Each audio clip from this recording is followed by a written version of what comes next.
We often think of music as a journey from point A to point B. A melody climbs, reaches a climax, and resolves.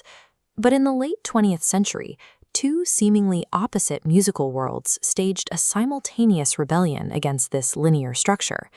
One was the avant-garde concert hall, the other the underground dance club. Both environments abandoned the narrative journey in favor of the loop. Prioritizing repetitive structures over melodic progression forced a change in how sound is consumed. The music no longer asked the listener to follow a story, but to inhabit a singular moment. The evolution began in the dense, repetitive atmosphere of 1970s urban centers, like New York. Artists living within the cyclical rhythms of the modern city began to reject grand, sweeping emotional expressions in their work.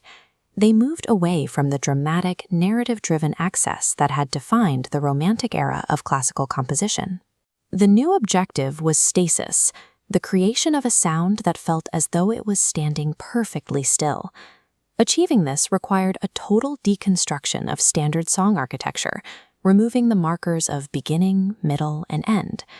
To create this psychological experience, artists stripped their medium to its barest, mechanical pulse. Philip Glass was a primary architect of this movement throughout the 1960s and 70s.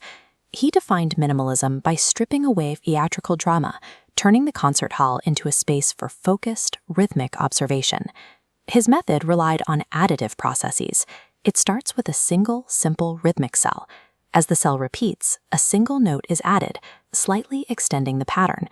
Over an extended duration, more notes accumulate. The initial cell expands incrementally into a longer, more complex tapestry. This evolution is so slow that the listener almost fails to notice the shift as it happens.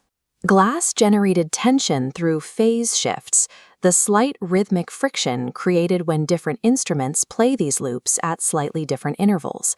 These additive processes replaced the traditional climax with a hypnotic, shimmering wall of sound. In the early 1980s, a similar structural logic emerged in the post-industrial environments of Chicago and Detroit. Producers like Juan Atkins and Frankie Knuckles were building a new architecture for sound using discarded synthesizers and drum machines. The Roland TR-808 drum machine became the foundational tool for this new sound. Programming a drum machine is a mechanical process.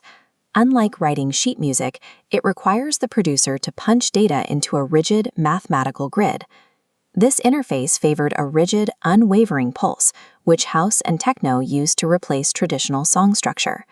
The core of this pulse is the 4-on-the-floor beat, a bass drum hitting consistently on every quarter note. Techno tracks generate tension by layering repetitive high-frequency elements, like a hi-hat or a snare, directly over that constant bass pulse. These early electronic producers were intuitively applying the same rules as the minimalists, essentially replacing the orchestra with a sequencer. Despite their different origins, these two movements share an identical technical foundation. Both rely on cellular composition, building complex systems from small, repeating units of data.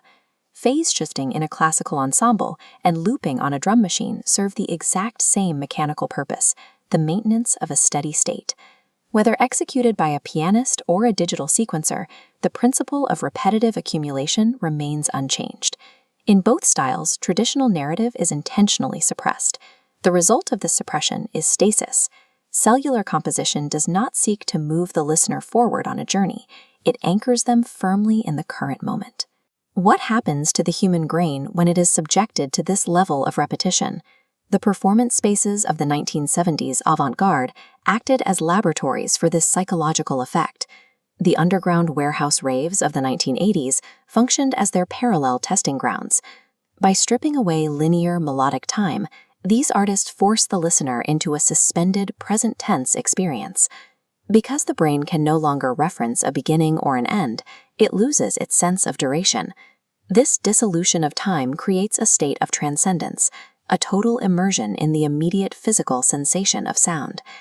This engineered repetition functions as a tool for meditation and physical release.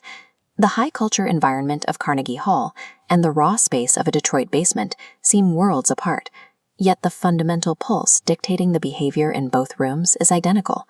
It is the sound of a machine tracking a repetitive groove over and over. These genres demonstrate that profound transformations occur when we stop seeking constant progression and resolution. Embracing the machine-like precision of the loop allows the listener to hear the deepest, most subtle variations in the texture of the sound. By staying in one place and truly listening to the repetition, these artists proved that the most significant change often happens when we stop moving.